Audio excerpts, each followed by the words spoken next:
안녕하세요. 이번 주에 수업을 맡게 된 교사 김준겸입니다. 수업 준비물 세 가지인 거 알고 있죠? 첫 번째로는 온라인 클래스에 올라와 있는 학습장입니다. 학습장 15페이지이고요. 두 번째로는 교과서입니다. 교과서 오늘은 50페이지이고요. 세 번째로는 필기할 수 있는 펜 필요하겠죠? 한번 수업을 시작해 보겠습니다. 우리 그동안 배워왔던 왕조는 고려였죠? 이제 고려 끝나고 새로운 나라 뭘 배워야 할까요? 바로 새로운 나라 이름이 조선 배워볼 겁니다. 조선, 건국이 언제였지? 건국은 14세기 말이었던 1392년이었죠? 그 시기 모습으로 돌아가 보겠습니다. 먼저 1번입니다. 고려 말 사회의 혼란. 자, 14세기 동아시아의 모습. 격변의 시기였습니다. 중국도 변화하는 모습이었고 한반도 역시 고려가 망하는 쇠퇴하는 시기인 것이고 일본도 역시 변화하는 모습이었는데 어떠한 모습이었는가 알아보겠습니다. 먼저 자 고려 말 14세기 동아시아의 정세부터 보겠습니다. 자 중국입니다. 우리 고려 시기의 중국 누가 지배했었죠? 처음에는 송나라였다가 그 다음에는 몽골이 세웠던 원나라였죠. 점차 원나라가 쇠퇴해버리게 됩니다. 자 그러한 가운데에서 벌어진 것이 무엇인가 하면은 결국 중국을 지배하고 있었던 한족들이 몽골의 원나라에 대해서 봉기하게 돼요. 봉기의 이름이 홍건적의 난이었습니다. 이름이 왜 홍건적이라고 그랬죠? 앞 시간에서 머리에 뭘 눌렀으니까 빨간이 들어오는 거였죠? 그래서 이름이 홍건적이었습니다. 바로 그 중에 한 명이었던 주원장이라는 분이 새로운 나라 명을 세우게 됩니다. 그 명 도읍지는 강남에 있는 난징이었는데 그때가 1368년이었습니다. 먼저 이게 중국의 모습이라는 거죠. 어떤 모습이었다? 중국은 새로운 왕조, 기존의 원나라에서 새로운 나라 명으로 교체하는 시기인 것이었다. 원명 교체기. 이러한 시기일 때 개혁군주 누구 나왔습니까?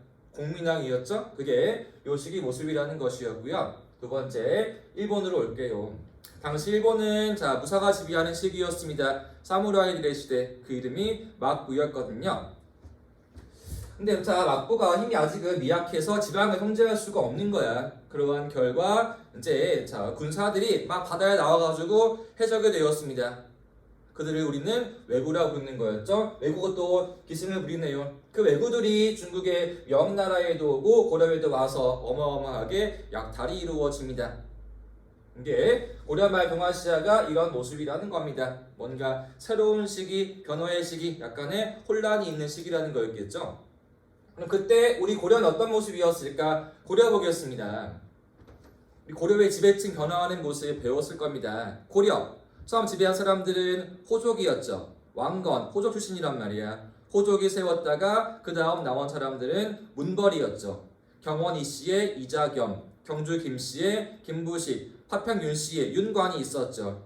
그 다음 문벌이 붕괴해버리고 다 올라온 사람들이 무신들이었습니다. 무신정권, 무신정변이었죠. 정중부, 경대승, 이의민, 최충원, 최우, 최항, 최의의 최씨집권 시대, 그 다음에 김준, 임련, 임유무. 그러한 다음 고려 어떤 모습이었습니까? 원나라에 의해서 간섭이 이루어지는 것이었죠. 그때 새로운 지배층 누가 올라오는 거였어요? 여기에 있는 권문세족이었죠. 권세에 있는 가문이면서 대대로 귀족이란 말이야. 이들 어땠습니까? 경제에서는 대규모의 농장과 노비 있는 것이었죠. 정치에서는 음서로 관직이 올라오는 거란 말이죠. 힘이 아주 막강했습니다. 또 하나 종교 뭐였습니까? 종교는 불교인 거였죠. 불교 타락한 결과 역시 불교에서도 대종장이 있고 몇 가지 스타일들이 이루어지게 돼. 사회가 또 아주 혼란스러워지겠죠. 그죠? 그러한 가운데 국교에서는 여기 있던 중국에 있었던 홍건적이 북쪽으로부터 서들어오고 있었고 남쪽에서는 일본의 외부 역시 서들어오는 모습이었습니다. 즉 고려의 말 국내 정치 상황도 혼란스러운 모습이었고 국외 역시 침략으로 어려운 시기라는 거였죠. 이러한 시기 고려 개혁해야 한다 나온 세력이 둘이 있었습니다. 첫 번째 누구였을까요? 빈칸입니다. 첫 번째 세력의 이름은 배운 것처럼 신진 사대부들이 있습니다. 중요한 분들이었죠. 누구라고 첫 번째 이름은 신진 사대부들이었다. 신진 새롭게 진출해 올라왔던 사대부들 문관들이 하는 거였는데 주로 이들이 올라온 시기는 자 어느 한 개혁 때 많이 올라왔었죠? 바로 공민왕 개혁 때의 모습이었죠. 이들 주로 진출한 시기는 공민왕 개혁 때였습니다. 적어볼게요. 자 공민왕의 개혁으로 성장하였다. 공민왕의 개혁으로 성장. 주로 출신은 뭐였죠? 출신은 지방에 있었던 작은 규모의 중소 규모의 지주인 거였죠. 그들이 중앙으로 올라오는 길은 음서가 아니라 실력으로 올라온 과거 시험으로 올라오는 것이요. 그들 학문적으로는 뭘 수용했습니까? 불교보다는 성리학 수용했단 말이야. 중요한 두 분 누구와 누구 있죠? 다 정씨였는데 한 분은 정몽주 있죠. 정몽주 대표인물 정몽주. 또 한 분 누구 있습니까? 정도전이 있었죠. 이들이 누구라고요? 이들이 바로 신진 사대부라는 거였습니다. 근데 이들 이후에 나중에 두 세력으로 나누어지게 돼요. 자, 고려의 계획 어떻게 해야 할 것인가? 방향을 두고 의견이 나누어지는 거죠. 그래서 한쪽은 고려 왕조를 유지한 가운데에서 개혁을 해야 하는데 우리 이들을 뭐라 불렀습니까? 이들이 온건개혁파였죠. 고려 왕조를 유지하는 가운데 개혁해야 한다. 온건파. 그에 비해 고려 왕조 더 이상 유지할 수가 없다. 고려 왕조를 무너뜨리고 새롭게 해야 한다. 그들은 급진파가 되겠죠. 나중에 이들이 분열이 이루어지고 있다. 사대부의 분열 첫 번째로는 온건개혁파. 온건개혁파가 있고요. 입장이 뭐라고요? 고려 왕조를 유지하자. 자, 고려 왕조를 유지하는 가운데에서 개혁을 하는 것이고 대표 인물로는 정몽주가 있습니다. 정몽주. 또 한쪽은 누구? 그렇죠. 또 한쪽은 급진개혁파입니다. 아이고 미안. 급진파. 온건개혁파가 아니라 온건파 되겠습니다. 온건개혁파. 개혁파가 아니라 개혁이죠. 온건개혁파. 개화는 근대 모습이었으니까 온건개혁파. 여기는 급진개혁파.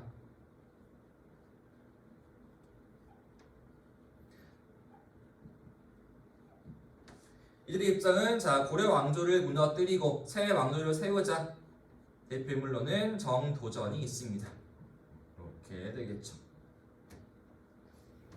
그러면 자 또 한쪽은 누구였느냐? 자 이러한 사람들은 홍건적 외고를 붙이며 성장이 어때요? 당연히 주로 군인들이겠죠. 그래서 새롭게 올라왔다 그래가지고 부르는 말은 신흥무인 세력입니다. 신흥무인 세력. 새롭게 성장한 흥한 무인 세력이었다 해서 부르는 말 신흥무인 세력. 대표 인물로는 누가 있을까요? 자 고려 말의 장군들 대표 인물 최영 장군과 또 중요한 사람 이성계 있겠죠. 대표 인물로는 여기로는 최영 장군과 이성계가 있다.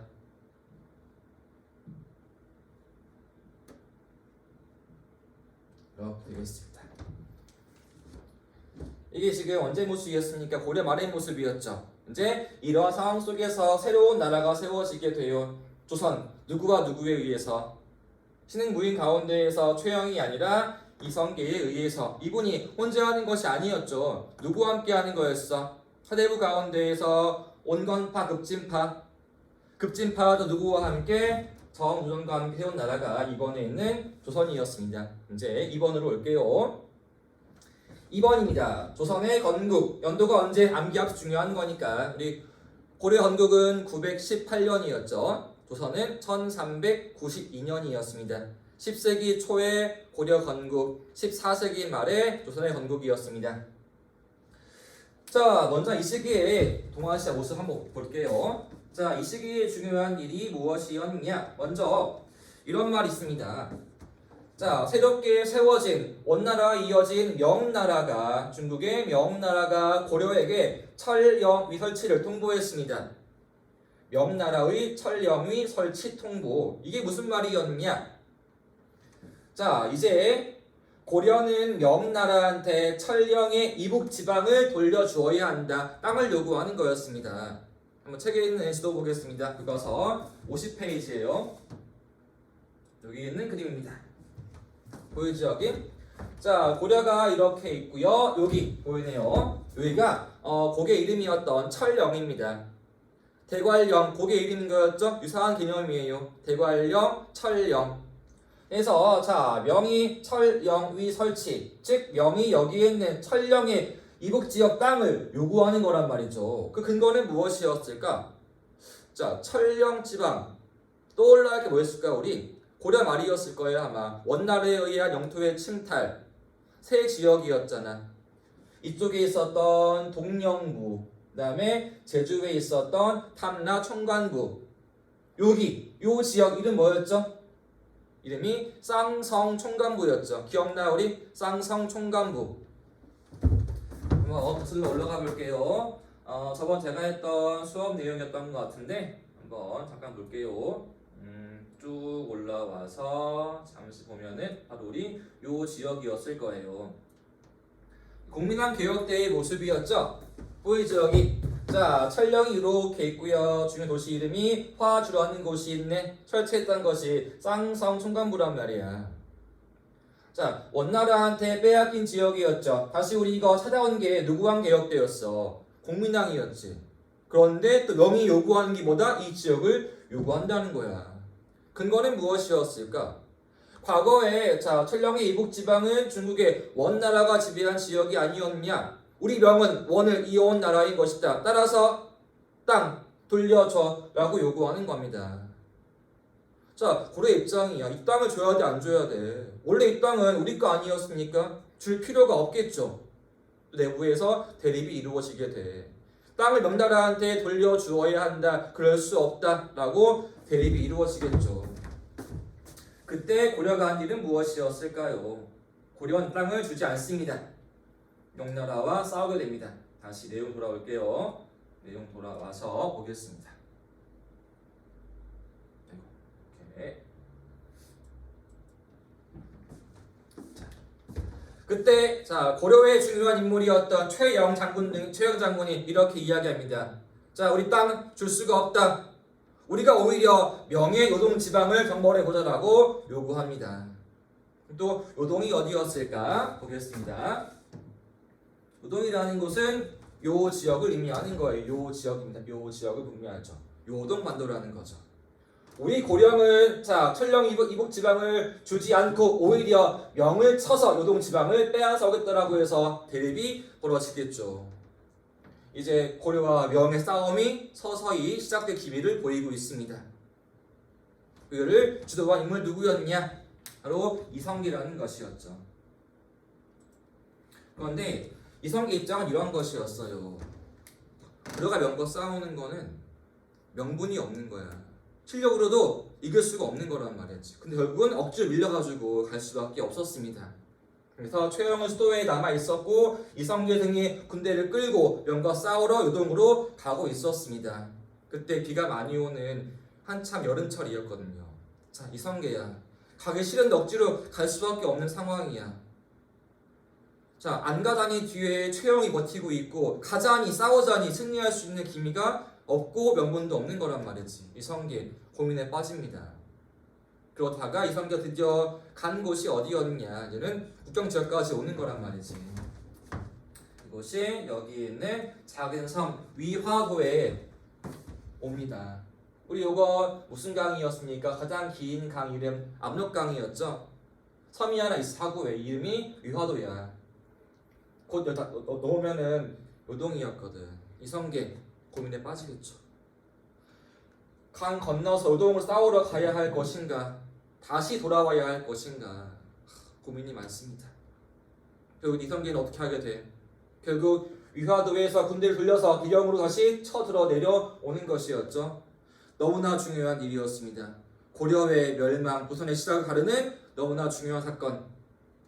우리 이거 뭐라 그럽니까? 위화도 회군이라고 부르는 것이었죠. 그래서 여기 빈칸으로 올게요. 자, 시작 중요한 사건. 이 빈칸의 이름은 위화도 회군입니다. 이성계가 명으로 가지 않고 위화도에서 회군 군사를 돌려 다시 기령으로 와서 최영을 제거해 버리고 권력을 싹 다 장악해 버립니다. 이제 고려는 누구의 시대인 거야? 이성계의 시대가 되는 거란 말이죠. 그 중요한 기가 무엇이었다? 위화도 회군이었습니다. 대략 이때가 1388년이었습니다. 차이가 얼마 안 나는 거죠. 결국 위화도 회군으로 고려 서서히 끝나버리고 새로운 나라 조선이 세워지는 기점이 얘가 되겠습니다. 위화도 회군이라는 거죠. 이성계가 이러한 이야기를 합니다. 우리 명과 싸울 수가 없다. 그 이유가 네 가지가 있대. 일명 사불가론이었습니다. 첫 번째는 무엇이었냐? 자, 고려 작은 나라가 큰 나라 명치는 거는 불가한 일이었다. 첫 번째였습니다. 작은 나라가 큰 나라 치는 거는 불가한 일이다. 두 번째, 이때가 여름이었거든요. 여름 뭐 해야 할 때? 한참 우리가 농사해야 할 때인 거였죠. 여름철 군사 움직이는 거는 어려운 일인 것이다. 두 번째 모습이었습니다. 그리고 세 번째는 무엇이었냐? 한참 비가 많이 오고 있어. 장마철이었습니다. 굉장히 활시가 느슨해지게 돼. 또 군대가 병 걸리기 쉬워. 이게 세 번째 이유였어. 여름철에는 활 쏘는 것이 어려워지고 군인들이 병에 걸릴 수가 있다. 그리고 네 번째 이유는 무엇이었냐? 군대가 다 위로 올라간 사이에 아래에서 외구 올라올 수 있다. 방어에 안 좋은 것이다. 이성계의 네 가지 불가한 이유였습니다. 그러한 불가한 이유 때문에 돌아와서 회군한 뒤에 최영 제거해 버리고 권력을 차지하는 것이 너무나 중요한 일 무엇이다? 위화도 회군이라는 거죠. 자, 그러한 고려 중요한 개혁이 이루어지게 되어 누구와 누구에 의해서 이성계 같은 신흥부인 세력과 신지 사대부들에 의해서 중요한 개혁이 이루어집니다. 특히 토지에 대해서 개혁이 이루어지게 돼요. 그 이름이 빈칸에 이번에 과전법 시행입니다. 과전법이 시행되었다. 자, 고려에는 이런 게 있었을 거예요. 아마 관리에게 토지를 주었습니다. 농사할 수 있는 땅이었던 전지와 그 다음에 뜰나무 얻어오는 지역 시지를 주었었죠. 이거 제도 이름 뭐였더라? 그 이름이 전시과였죠. 쭉 유지해 오다가 나중에 이제는 무신 시기에 왔습니다. 또 온 나라의 지배 시기에 왔습니다. 이러할 때 이게 제대로 유지할 수가 없는 거란 말이야. 점차 전시과는 쇠퇴해 버리게 되고 권문 세족이 땅을 다 소유해 버리는 거였죠. 이거 개혁 필요합니다. 그 개혁 내용이 무엇이었는가? 과전법이라는 것이었죠. 그래서 새로운 관료들에게 토지를 주기 위해서 제도의 개혁이 이루어지고 있다. 그 이름 뭐라고요? 과전법이라는 겁니다. 참고로 요거의 시행 시기는 1391년도에 이루어지게 돼요. 이성계에 의한 권력 장악획이 위화도 회군, 그러한 다음에 토지의 개혁이 이루어지고 있다. 과전법 시행. 이제 남은 거는 무엇이었을까요? 새로운 나라를 세우는 것만 남아있겠죠. 그래서 세운 나라가 무엇이었다? 여기는 조선 건국이라는 거죠. 그때가 1392년이었습니다. 자, 누구와 함께 했을까? 왕은 누구? 이성계인 것이었고요. 누구와 함께 했다? 여기 있는 사대부 가운데에서 온건파와 함께 했을까요? 당연히 아니겠죠. 이들은 고려를 유지하는 쪽이었으니까. 누구와 함께 했다? 당연히 급진파가 되겠죠. 그래서 빈칸에 이성계가 급진개혁파와 함께 새로운 나라 세웠습니다. 빈칸 이성계가 급진개혁파와 함께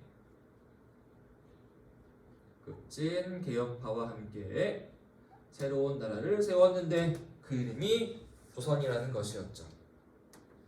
대표인물로는 정도전, 조준 등이 있습니다. 새로운 나라야. 수도 옮겨야겠죠? 옮겨온 곳이 어디? 현재의 서울이었던 한양으로 천도합니다. 드디어 새로운 나라가 세워지는 것이었죠. 근데 우리 동몽주의 최후의 모습 어떤 모습이었습니까? 자, 이성계 동몽주를 너무나 좋아해서 함께하고 싶어 했어. 새로운 나라에 참여하게 하고 싶은 거란 말이야. 근데 이분 너무나 고려의 충신이었죠.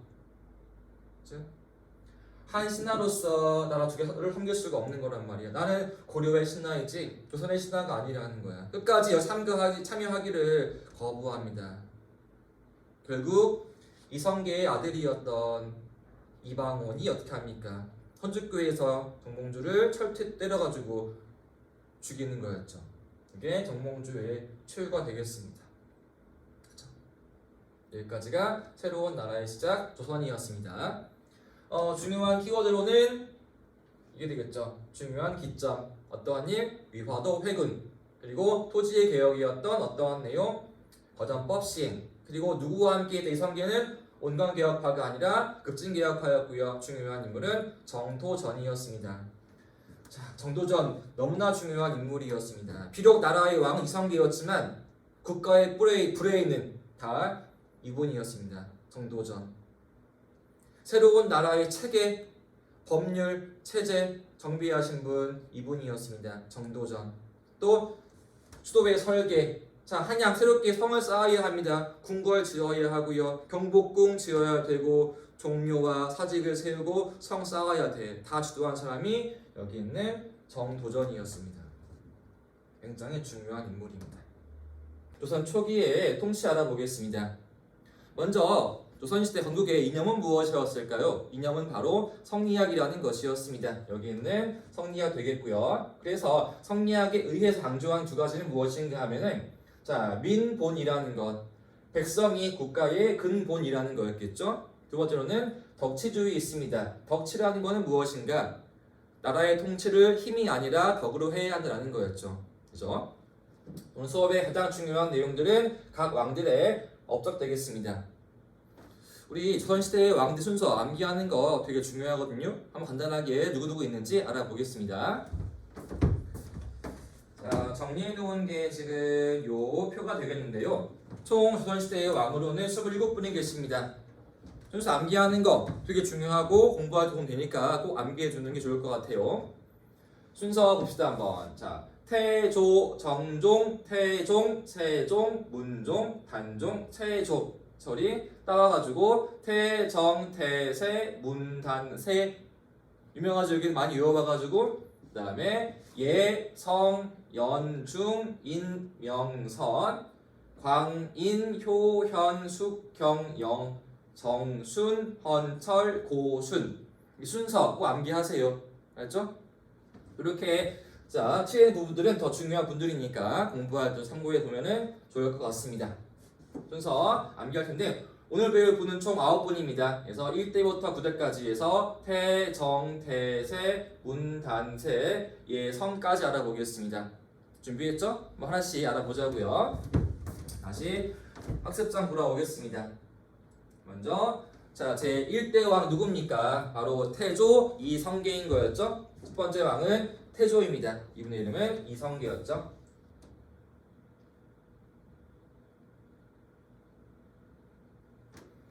태조는 무엇인 분이었습니까?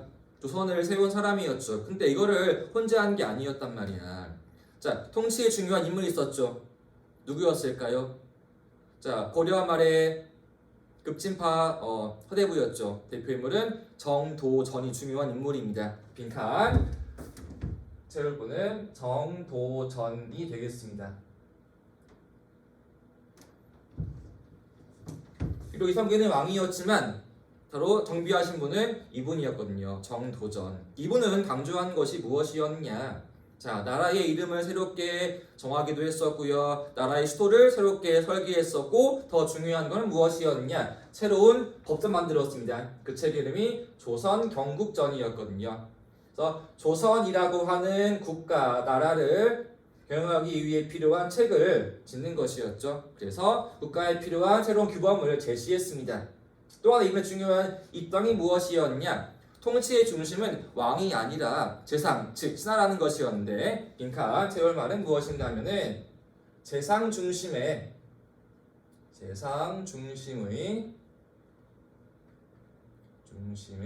정치를 주장합니다. 재상 중심의 정치 주장. 이분이 이런 이야기합니다. 딱 왕이 해야 할 일은 한 가지뿐이었다. 이것은 무엇인가? 바로 훌륭한 재상을 고르는 것이었다. 그 외의 일은 국가의 일은 모두 다 재상이 하는 것이다 라는 게 이분의 입장이었죠. 정도죠. 즉 지금 강조하는 것이 왕권입니까? 신권입니까? 자, 왕의 힘이야? 신하의 힘이야? 바로 신하의 힘인 것이었죠. 또 한 가지 이분이 한 일은 무엇인가 하면요. 자, 이성계 후계를 정해야 한단 말이야. 정해야 할 때 이 사람이 그 지지한 인물이 누구인가 하면은 바로 태조 이성계의 두 번째 부인의 막내 아들을 지지합니다. 왜? 가장 나이가 어리고 힘이 그렇게 크지 않았으니까. 이러한 내용을 가장 싫어하는 사람들이 누구였을까? 자, 국가의 주인은 태조 이성계 이씨 집안이 아니라 나라의 신하들, 재상이었고 왕의 후계자 문제를 가장 막내 아들한테 지지해줘 버렸어. 이러한 내용 누가 싫어했을까? 당연히 이성계 첫째 부인의 아들이겠죠. 대표 인물은 누구였냐? 나중에 태종의 즉위하는 인물 이방원이었습니다. 유명한 인물이었죠. 태종 이방원. 그분이 한 일이 무엇이었습니까? 고려 말에 정몽주를 선주교에서 죽여버렸고요. 또 굉장히 아버지와 함께 공세운 게 많았거든요. 근데 이제 그러한 자기의 힘을 이 사람은 지금 뺏어가는 거란 말이야. 나라의 중심은 자 왕과 왕자들이 아니라 재상 신하한테 있는 것이었다. 너희 왕자들은 그냥 가만히 있어라라고 억눌러 버리는 거니까. 그래서 이제 이방원은 어떻게 했을까? 그냥 참고 있어야 했을까? 뭔가 난이 벌어집니다. 그래서 이방원이 자 군대를 거느리고서는요 여기 있는 동료들을 딱 제거해 버리고요 동생들을 또 제거해 버립니다. 이게 제 1차 왕자의 난이라 부릅니다. 또 그러한 다음에 또 한 번의 싸움 벌어지게 돼. 그래서 이성계의 넷째 아들과 이방원 사이에 또 한 번의 싸움 벌어집니다. 이것이 제 2차 왕자의 난이었습니다. 두 번 다 승리하신 분은 이방원, 여기는 태종이라는 것이었죠. 본인은 바로 왕위에 오르지 않아요. 왕위를 형한테 양보해 주게 돼. 그 형이 두 번째 왕이었던 정종이었습니다. 정종이었단 말이지.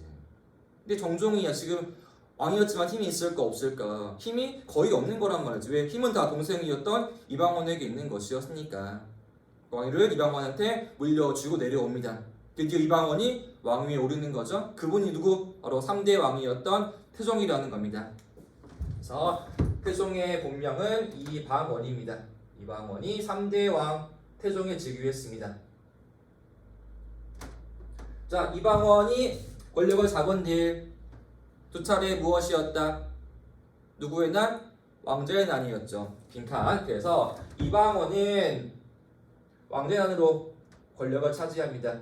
태종 이방원은 왕자의 난을 거치면서 권력을 차지했습니다.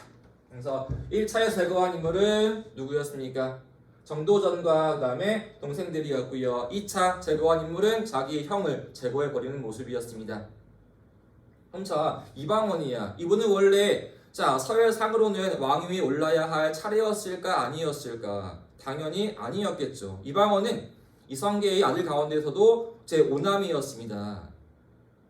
즉 서열상으로 왕위에 오를 수가 없는 것이었는데 힘으로 왕위에 올랐어. 그러한 뒤 이방원이 해야 할 가장 중요한 일은 무엇이었을까? 자기의 힘을 과시해야겠죠.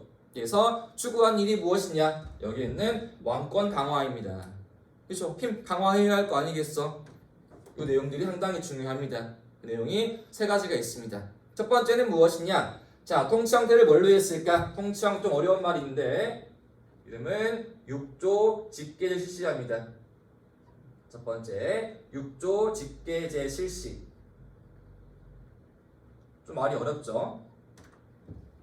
무슨 말인가 하면은 아래에 있는 그림에서 이쪽에 있는 요 그림 되겠습니다. 조선시대에서 보면은 여기 왕의 아래에 있고요. 가장 최고 기구로서 위에 있는 것이 의정부가 있어. 여기에는 정승이 모여 있습니다. 영의정이 있고 좌의정이 있고 우의정이 있어. 모여 있는 사람들이 재상이란 말이지. 그 아래에 업무하는 곳 6조 있습니다. 고려에서는 2성 6부였죠. 근데 조선시대에서는 최고의 기구는 의정부와 그 아래에 6조 있는 모습이었는데 보자고요. 제도의 이름이 6조 직계제입니다. 어떠한 모습이었느냐? 옆에 있죠. 자, 6조에서 국가의 중요한 일을 의정부를 거치지 않고 국왕에게 직접 보고하게 한 제도인 것이었다. 그래서 6조가 국가의 중요한 일을 의정부 없이 왕한테 직접 보고하는 것이다. 뭐 하기 위해서? 의정부의 힘을 약화하는 거였죠. 즉 정승, 재상들의 힘을 약화하고 오히려 왕권을 강화하기 위한 모습. 통치 형태는 뭐라고요? 6조 직계제라는 거 너무 중요한 거니까 이거 잘 봐줘야 합니다. 그리고 두 번째 한 일은 사병을 혁파합니다. 사병 혁파.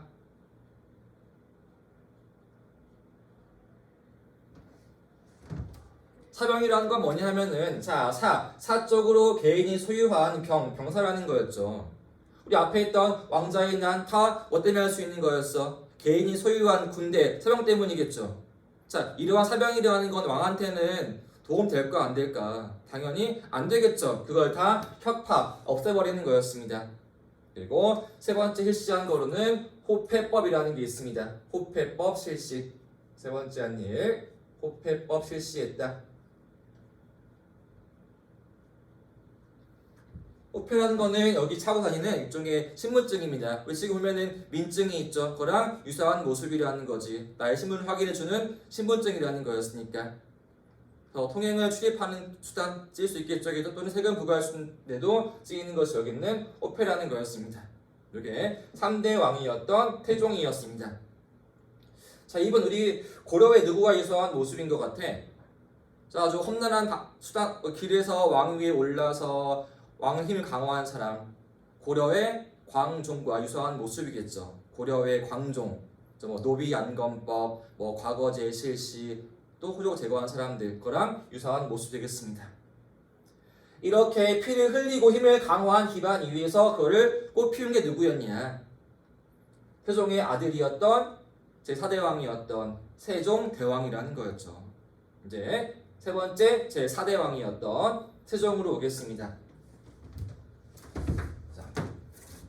세종 시기였습니다. 정치, 경제, 사회, 문화 전부 다 꽃피우는 발달한 시기인 거란 말이죠. 그래서 우리말도 세종대왕이었잖아. 우리 역사에서 대왕의 칭호 누구 있습니까? 고구려의 광개토 대왕. 또 고려에는 배원군이 없죠. 조선시대의 세종대왕이란 말이지. 그죠? 우리 만원짜리에 계신 그 위인 바로 이분입니다. 업적이 어마어마하거든. 자, 먼저 정치한 일은 무엇이었냐? 이제는 아버지와 다르게 왕권과 신권의 조화를 추구하게 돼. 그때 시행한 제도 이름은 옆에 있는 이 그림이었는데요. 그 이름은 의정부 서사제입니다. 의정부 서사제 실시했다. 서사제 실시. 자, 어떠한 모습이었느냐? 봅시다 한번. 자, 6조에서 올라오는 모든 일을 먼저 의정부에서 논의한 다음에 다시 여기에서 왕한테 올라가게 한 제도인 것이다. 그렇죠? 자, 6조의 판서들이 장관들이 먼저 중요한 일을 의정부에다가 보고합니다. 또 의정부에 있는 정승들이 영의정, 좌의정, 우의정이 논의한 다음에 결정을 해서 왕한테 건의하는 거죠. 다시 왕이 이거를 제가 허가한 다음에 다시 육조한테 명령을 내리는 모습.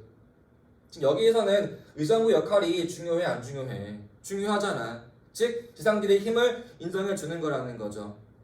의정부의 힘을 아예 그냥 무시해 버리는 태종 시기의 육조 직계제하고 그에 비해 서로 조화 이루고 있는 것 제도 이름 의정부 서사제가 되겠습니다.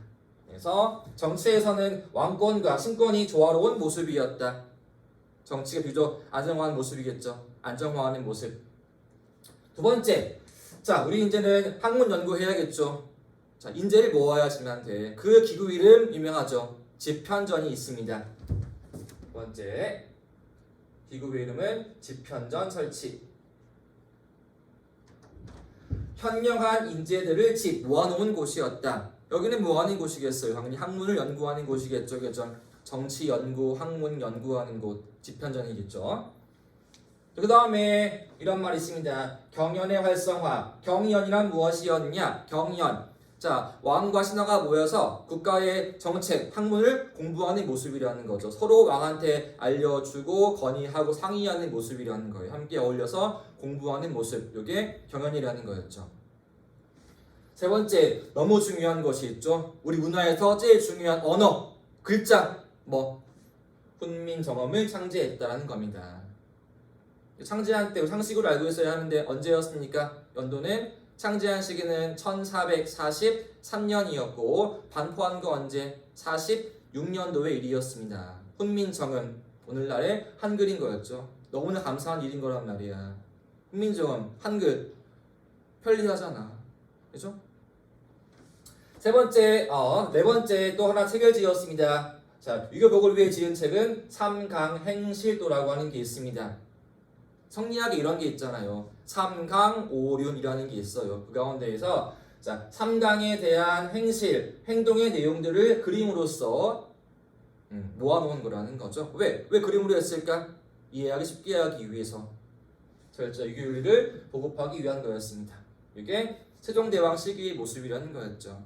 굉장히 조화로운 시기, 뭔가 평화로운 시기, 안정의 시기라는 거죠.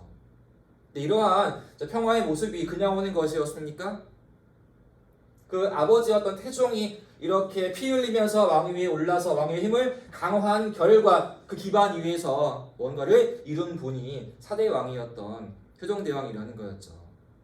그러니까 역사에서 거저 얻는 것 아무것도 없습니다. 서로 이렇게 이어 있는 거란 말이야.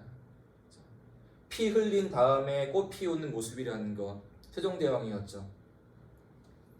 자, 이제 그다음 왕위에 올라온 분은 5대 왕이었던 문종이 왕위에 올라왔습니다. 문종, 세종대왕의 첫째 아들이었는데 굉장히 건강이 안 좋아서 2년 만에 돌아가시게 됩니다. 그리고 왕위에 오른 분이 나이 12살의 어린 왕이었죠. 그분이 제6대 왕이었던 단종이었습니다. 자, 왕 나이가 어려 12살이야. 지금 초등학교 5학년생이란 말이죠. 정치를 알까 모를까, 힘이 있을까 없을까, 상당히 어려운 모습이겠죠. 이제 다 권력은 누구한테 옮겨왔을까? 권력은 김종서, 황보인과 같은 신하한테 옮겨오는 거란 말이죠. 왕권은 점차 약화하는 모습이고 신권이 강화하는 모습이라는 거. 자, 이러한 모습을 참을 수가 없어. 뭔가 또 한 번 일을 벌려야 돼. 그 인물이 누구였냐? 세종대왕의 둘째 아들이었자 문종의 동생이자 단종의 삼촌이었던 작은아버지였던 수양대군이 또 한 번의 난리 일으킵니다. 먼저 김종서, 황보인 다 제거해 버리고 권력을 차지한 다음에 단종을 폐위해 버리는 거였죠. 조카를 폐위하고 나중에 사약 보내어서 죽이고 그리고 왕위에 올라온 사람이 제7대 왕이었던 수양대군의 세조입니다. 영화 있죠? 관상. 그 주인공이 여기 있는 세조 수양대군입니다. 세종대왕의 둘째 아들입니다. 그래서 유명한 이름은 수양대군이겠죠. 역시 이분도 조카를 폐위하고 형제 죽여버리고 왕위에 올라와 권력을 차지했습니다. 누구와 유사한 모습인 것 같아? 자기 할아버지였던 태종과 유사한 모습이었잖아. 정도전을 제거하고 김종서와 황보인을 제거하고 또 자기의 형제들을 제거하고 형제 제거하고 왕위에 올랐습니다. 태조 이성계의 5번째 아들, 세종의 둘째 아들, 다 서열상 왕이 오를 수가 없는 건데 왕위에 올라왔어. 뭐에 의해서? 무력에 의해서. 역시 세조 해야 할 중요한 일은 무엇이었을까? 할아버지와 같이 뭘 해야 할까? 왕권을 강화해야겠죠. 세조야 왕위에 있는 게 마음 편했을까? 세조에게는 왕위에 대한 명분이 있어? 명분이 없는 거란 말이죠. 무수하게 단종 복위 운동 벌어지게 돼. 단종을 복위해야 한다. 그 인물들 있잖아. 우리 사육신과 생육신이 있습니다. 돌아가신 분 6분, 살아계신 분 6분, 사육신, 생육신. 이게 바로 여기 있는 이분 때 모습이었거든요. 먼저 통치 형태였습니다. 수양대군이야. 힘을 키워야 돼. 세조야. 통치 형태. 두 개 중에서 뭘로 했을까? 당연히 얘로 했겠죠. 이름 육조 직계제였죠. 그러니까 통치 형태로는 육조 직계제를 실시합니다. 육조 직계제. 왜? 얘가 왕에게 유리한 거니까 왕한테 유리한 거 아니겠어? 국가의 중요한 일을 6조에서 의정부를 거치지 않고 바로 왕한테 보고하는 거였으니까 왕권 강화할 수 있겠죠. 그때 할아버지하고 유사한 모습이었잖아. 태종도 6조 직계제, 태조 역시 같은 모습이었습니다. 그런 다음에 자, 아버지가 했던 집현전 다 폐지해 버립니다. 경연도 폐지해 버리는 거였죠. 자, 신하들 모여서 학문 연구하지 마. 나 신하와 공부 함께 안 할 거야. 전부 다 폐지해 버리면서 신하들의 힘을 조금씩 억제하는 모습 되겠습니다. 자, 그런 다음에 너무나 중요한 일이 있어. 나라의 목전을 펴내기 시작합니다. 그 책의 이름이 너무나 중요한 책이었던 경국대전의 편찬이 시작됩니다. 완성은 나중에 이루어집니다. 경국대전, 국가를 경영하기 위한 큰 법전의 편찬이 시작되었지만 완성은 나중에 이때 이루어집니다. 완성은 요분입니다. 성종입니다. 여기까지가 제7대 왕이었던 세조의 모습이었습니다. 이제 세조가 돌아가시고 그의 아들이었던 예종이 왕위에 올라서 8대 왕으로서 예종 또 몸이 안 좋았네. 1년 만에 돌아가시고요. 그리고 왕위에 오르는 분이 9번째 왕이었던 성종이 왕위에 올랐습니다. 성종. 고려에도 성종이 있죠. 여기에도 성종이 있습니다. 우리 고려의 성종 업적이 뭐였습니까? 고려 통치체제의 완성이었잖아. 뭐에 의해서? 유교 이념에 의해서. 이죠 우리 최승로의 시무 18조 성종이었죠. 고려의 성종, 고려 통치의 완성에서 성종이란 말이죠. 여기도 성종이 있네? 무엇인 분이었으니까? 조선의 체제의 완성이었으니까 부르는 말이 성종이라는 거야. 그러니까 체제의 완성은 여기에 있는 4번째 왕이었던 세종대왕이 아니라 9번째 왕이었던 성종대에 와서 체제가 완성되는 모습이라는 겁니다. 이게 조선시대의 모습이었는데요. 자, 먼저 설치한 게 무엇이었느냐? 기구 이름은 홍문관이라는 곳이 있습니다. 첫 번째, 홍문관 설치. 여기도 역시 학문 연구하는 곳이었습니다. 뭘 이어온 곳? 여기는 집현전이겠죠.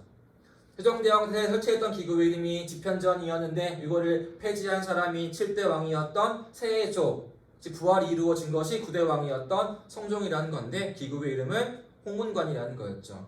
그리고 자, 두 번째 너무나 중요한 드디어 법전의 완성이 이루어집니다.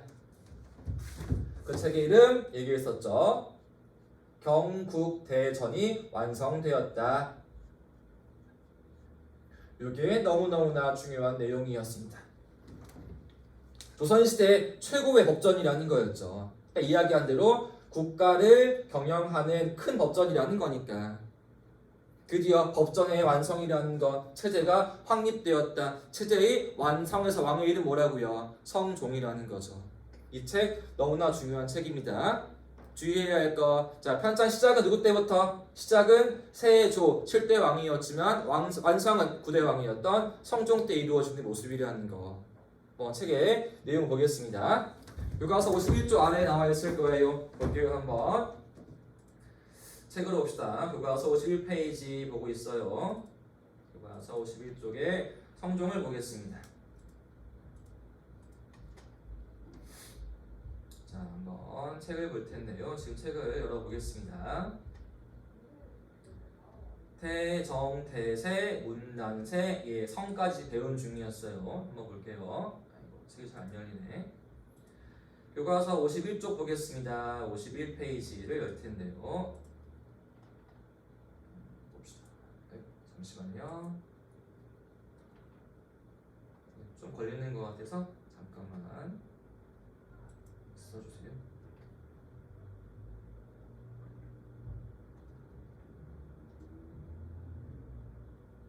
좀 내려가지고 잠시만요. 아이고, 45쪽.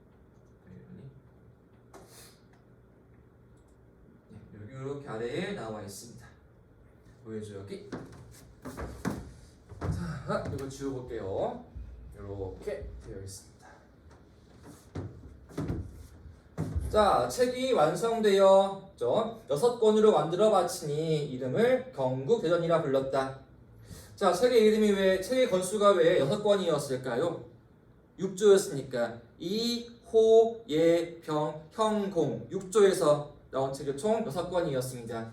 그래서 이미 형전과 호전은 이미 반포가 되어서 시행 중에 있었으나 나머지 4개 뭐 이호예병형공 나머지 4권도 역시 자 구정을 마치어서 지금 만드는 중이었는데 시작했던 세조께서 승하하시어 완성을 못하시다가 지금 왕 누구 때 와서 성종 때에 와서 드디어 완성되어서 반포하였다 되어 있습니다. 그래서 자 편찬의 시작은 세조였지만 완성은 성종 때 이루어지고 있고 총 구성이 이호예병형공전 해가지고 몇 권으로 되어 있다? 6권 되어 있단 말이야. 이게 책 이름 뭐 경국대전이었습니다. 봅시다 한번. 자 초기의 책 이런 게 있었습니다. 앞에 있죠 우리 지은 사람 정도전이었습니다. 조선 경국전 또 이런 게 있네요. 경제육전이란 말이지. 이러한 책이 이미 자 만들어지고 있었지만 내용이 미비하고 모순이 많아서 문제가 많이 있었습니다. 이거를 해결하기 위해서 자 세조가 처음으로 법령을 다 모아와서 이러한 책을 편찬을 시작하였지만 드디어 성종대에 완성되어서 반포가 되면서 최고의 법전이었다는 겁니다. 너무나 중요한 책이었죠. 경국대전이었습니다. 정리해볼게요. 오늘 수업 내용에 대해서. 그죠? 자, 오늘 배울 왕들 총 제일 중요한 분이 몇 분이었습니까? 1, 2, 3, 4, 5. 그죠? 제1대왕이었던 태조 이성계. 너무나 중요한 분. 그때 중요한 인물 누구라고요? 정도전이었습니다. 그죠? 정치의 핵심 정도전. 그리고 3대 왕이었던 태종 이방원. 철저하게 뭐 하신 분? 왕권을 강화하신 분. 6조 직계제.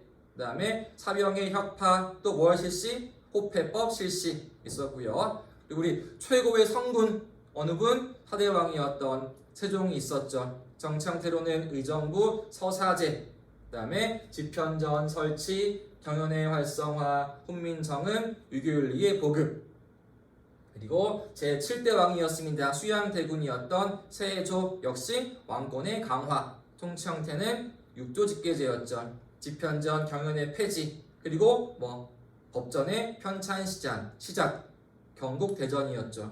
9대왕 성종이었습니다. 홍문관 설치 드디어 법전의 완성 체제의 확립이었습니다. 그래서 여기까지가 오늘 수업 내용 되겠습니다. 감사합니다.